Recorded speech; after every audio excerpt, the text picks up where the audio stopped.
Assalamu alaikum guys, this is Sam and welcome back to another video with me here at Sam of Somalia. As promised, we got a little Q&A for you guys. Today on my Instagram, I just put up a little picture saying, Q&A on my YouTube channel later on. I didn't plan it to be this late. We went round to my mum's house for dinner and it's ended up being quite late. So it's a little bit late for my guys over here in the UK, but hopefully my subscribers over in Canada and over in Minnesota, over in the States, I'll get this at about your prime time, inshallah. So the show is this episode is going to be pretty casual. I mean, I'm sitting here, I've just got my laptop. This is not a formal show.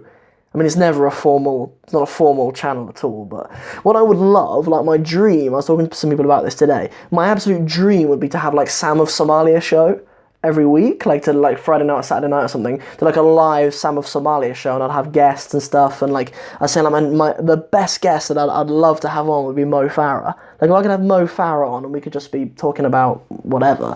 I'd have various guests on and stuff, talk about Somali issues, talk about learning Somali, talk about the place of non-Somalis in like Somali education and teaching Somali to the world. So yeah, let's get into it. Let's see what we got.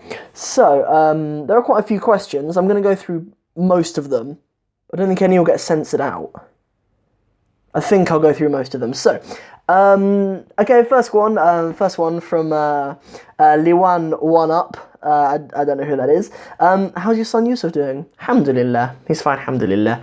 Yeah, he's doing really well. Big boy now, mashallah. I mean, 6 months old, subhanallah. Like, I remember when I first announced to you guys that my wife was pregnant, and like already my wife's, we've had our little boy, and he's 6 months old. It's a bit mad, really. He's already shouting his head off. He's already trying to talk to us and stuff, and we've got him a little walker. Oh, you won't be able to see it. It's behind my bookshelf. We've got him a little walker thing, and he's starting to bounce around on his little legs. So, alhamdulillah, it's fine. Number two, question from the same person. What made you want to learn Somali?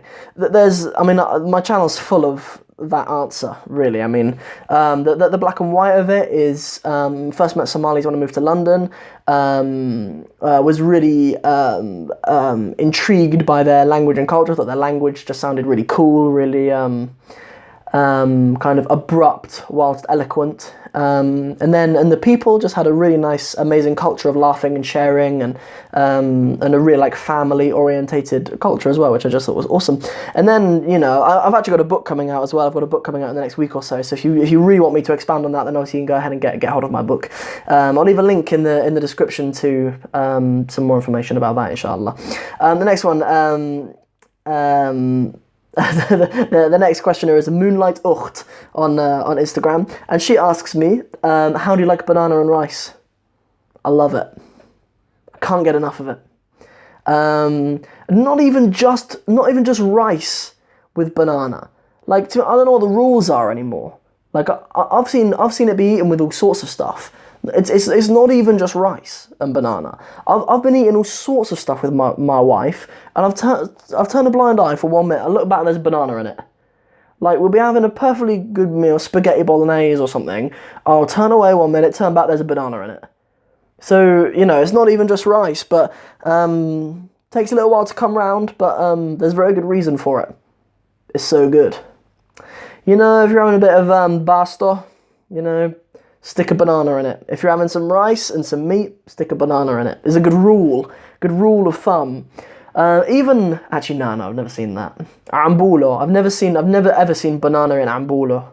I've never seen that, but maybe one day. Okay, good. The next one, from Samara Unique. Samara Unique, assalamu alaikum, thank you for your question. What advices would you have for Somalis?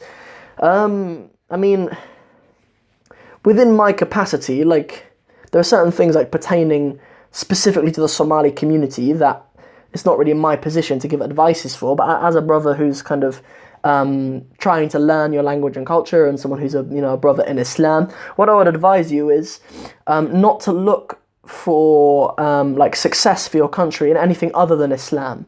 Like the times when Somalia and the Somali people have been at their greatest are when they upheld Islam well. It's that'll be my advice, really. I mean, in the modern day, obviously Somalia is looking outwards and is very open to ideas that are coming in from not just from the West, even like obviously the Chinese and the Indians are massively investing in Somalia and stuff as well. So it's not even just Western ideas, but I would say you need to hold tight to the rope of Allah Subhanahu wa Taala. Know that your victory as your country will only come from Islam, and if you look for victory other than it, maybe Allah will humiliate you by it.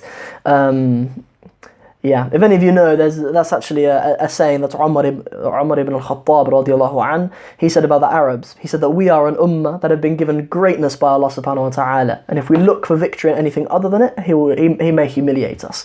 And my advice would be to think the same, even for the Somali people rather than the Arab people, you should still think like that. Are there some difficult words that you can't pronounce in Somali language? There was. I can't think of any at the moment. I remember saying wan barwakai sanahai. I thought like barwakai san. I didn't think that it was an adjective. Like you say wan barwakai sanahai. Like that wan ahai. That is like saying I am something. But I didn't realize that barwakai san that's an adjective. I thought that was a verb. So I was saying like wahan barwakai sanaya, and I don't think that means anything. I don't think that's correct, nor does it really mean anything. So that was something that I was pronouncing wrong, but it's not like a pronunciation thing. Like I don't know. I think I've practiced a lot my has and my as and my qas and khas. So I think I'm okay with those. What was the worst reaction you got from Somalis when they saw you with a Somali lady? Never really. Like I know that a lot of people do, and I know that there are like Somali communities that I mean the Somali community generally, I think it is quite new among Somalis to be marrying outside of your culture. Like I think like our generation, it is really common. Like I know loads of people have married into Somali families, but like the generation above us, like our parents, I don't think it's common at all. Like I don't know any. Just the generation above us. So I know that there is like a prejudice against it, and I know that probably does exist. But for me and my wife, never. It's always been good. In fact, it's always just been nice that if there ever was, I'll just drop some bars in Afka Hoyo to them. And then there'd be like this Nina Adan, he can actually speak Afka Somaliga. So, and then that'll probably just sort everything out. A few bars of Afka Somaliga usually sort stuff out. How do your family react to you embracing Islam? And are you planning on raising your son as a bilingual? My family's reaction to me embracing Islam, like I was really young, and my family kind of thought that it would just be a phase. Like, like the same way I went through a phase of, liking watching nature programs, and I went through a phase of liking rugby, and I went through various other phases. They thought this would just be another phase that would come and go. So it was very gradual for them, really. And then one day, bam, taking my shahada, and you got a bearded son on your hands. But alhamdulillah. Generally, it's been very nice. Like generally, they have made it very easy for me. Yeah, alhamdulillah. So that's been good. But really, a lot of it has been down to my presentation of Islam to them. Like I've always been really gentle with my family, I think, and really like considerate of the things that they will find difficult. Never obscuring the truth about it. Like I'll obviously tell them what I genuinely believe, and I'll never ever try to obscure that. I'll always be transparent with them, but you have to be sensible with what you're inviting people to. So yeah, and then in terms of raising our son as a bilingual, no, not just bilingual. Quadrilingual, multilingual. Actually, my wife is actually more comfortable in sign language than she is in most spoken languages. So, like sign language is something that her and I practice together, and we will encourage our son to use sign language as well. And then obviously like Somali and English, like Somali from my wife's side of the family, and then English from my side of the family, really really important. And then like Arabic is obviously like my wife's a fluent speaker of Arabic, and I am too. And is an Arabic something that I love and I teach, and so yeah, I mean we'll try to encourage those languages, but deep down really to level with you guys, like it's more important to me that our son speaks one language really well. Like it's just so nice when like young children can articulate themselves, they can articulate their emotions about stuff and how they're feeling about things, because that's the reason why toddlers have tantrums and stuff, isn't it? That, like, you know, they have a feeling or an emotion that they can't express in like a clear and more civilized way, so they'll have a tantrum about it, they'll express it in another, like, more destructive way. So really for me, that the most important thing is having a language, you know, just having a language that the child has a really, really good grasp over. But like, in real answer into your question, yeah, like Somali and English, we'll hope for him to be bilingual. I don't know what this question really means. I'm gonna voice it because I've only really read it in my head, and we'll see if we can work it out together what it means. Do you think yourself as an Adan man special because you have a Somali partner? I don't know if he thinks that. I don't know if he thinks that that other Adan people will think I'm special because I have a Somali partner, or because I expect, or if I think Somali people to think I'm special because I'm Adan. I don't know what that means, but either way, no. I mean, no. Either way, I mean, like, I'm not married to my wife because she's a Somali. Like, I mean, I'm married to her because Allah subhanahu wa ta'ala wrote us for each other, and, you know, like, I obviously studied Somali before I met her, and this isn't what I'm saying now. The words that are coming out of my face aren't really to do with it. But the next question is, was your wedding celebrated like a Somali wedding? Yeah, it was 100%. I had no say in it, really. I was really open to it and stuff. And obviously, if you guys go ahead and you get my book, you'll have the full nitty gritty about kind of my feelings around it and everything like that. Because it was really awesome. Like, it was really, really amazing. Like, and yeah, but obviously, like, white British people, we don't have, like, an Islamic wedding custom yet. I mean, like, to be honest, I think in a few generations' time, where you have, like, indigenous white British Muslims being quite a big part of the religious landscape in the UK, I think you will have, like, you know, the same way that people know, like, a certain culture to do with Pakistanis and a certain culture to do with Somalis and other Muslim ethnic groups. I think you'll have, like, an indigenous Muslim, like, English way of practicing Islam and having Muslim weddings and stuff, which is held among, like, white English people, but we don't have that yet. So when white English people usually marry into another culture, we just adopt their Muslim culture because we don't have a Muslim culture as such yet. And that just usually is the case. Okay, we've got another longer one. Well, there's multiple questions in this question.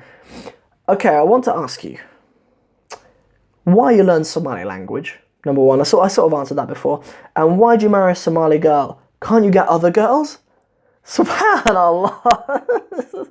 I don't know what that means, really. I mean, I don't know what that means. I mean, I don't know.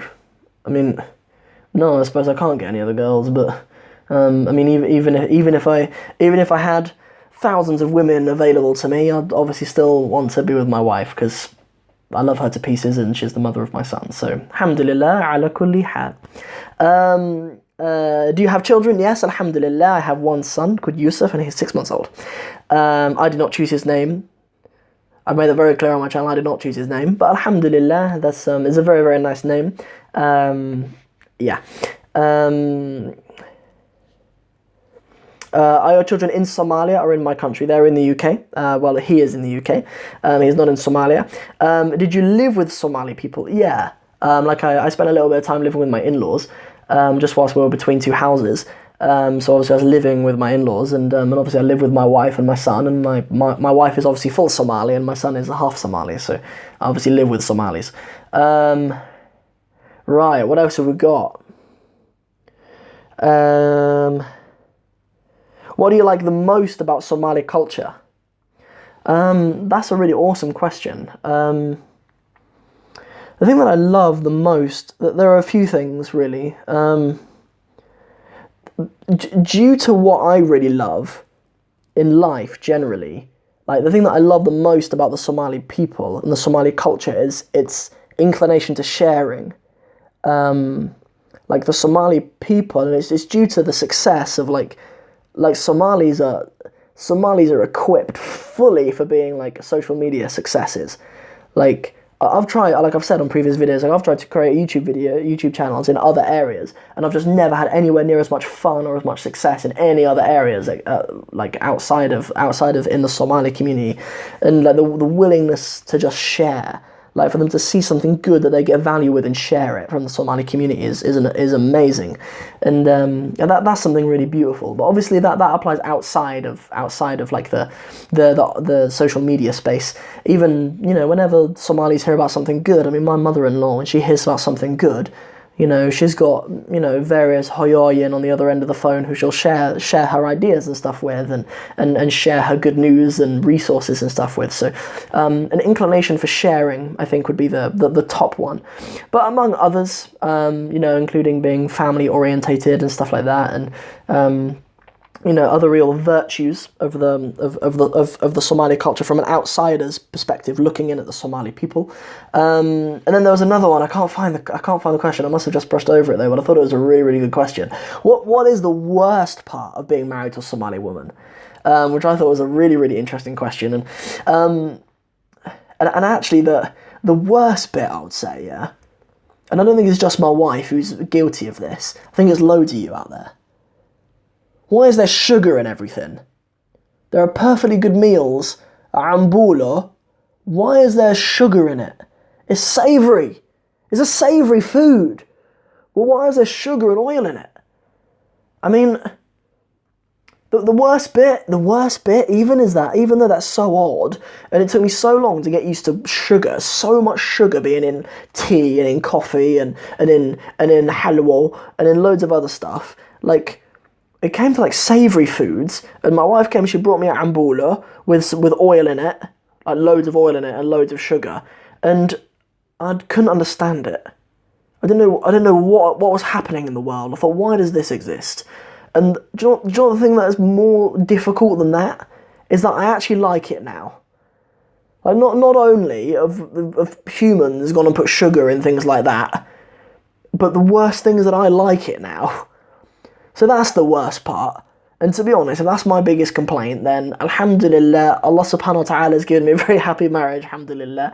But yeah, alhamdulillah. But I would say that, you know, I was going to say you can't get used to that, but clearly I have got used to it. So yeah. Hopefully I'll do these quite regularly. That's all the questions. All of them done. Very, very long video, this one that you guys are going to have to put up with. But so be it. I didn't actually do a video yesterday, so this is kind of make up for not doing a video yesterday. Yesterday was Monday. Yesterday evening I was out teaching in the evening, and I didn't really get a chance to sit down and interact with you guys and make a video for you guys. But my priority is daily content for you guys, is daily videos for you, so make sure that in the evening, you know, I aim to put out the content about 5 o'clock UK time, but I might not always be able to do that. But as I say, let me know, this is like question of the day. Let me know your thoughts on me doing a live show. And let me know your thoughts. You know, inshallah, if I move back to London, then it'll be really easy for me to have guests and stuff, and for me to, you know, even have like, you know, even reach out to some of you guys, some of my subscribers, and say if you want to come on the show and we'll talk through a certain issue or something, because I have loads of connections obviously in the Somali community and stuff now. People have got in touch with me and said, you know, this is what I do for the Somali community and stuff, can we do something together? But I've been in Cornwall, so I haven't really been able to do that stuff. So if inshallah Allah provides a way for us to come back to London, then it'd be really, really easy to do that, to have like a live Sam of Somalia show, because I'd love to do that. That'd be really, really good fun.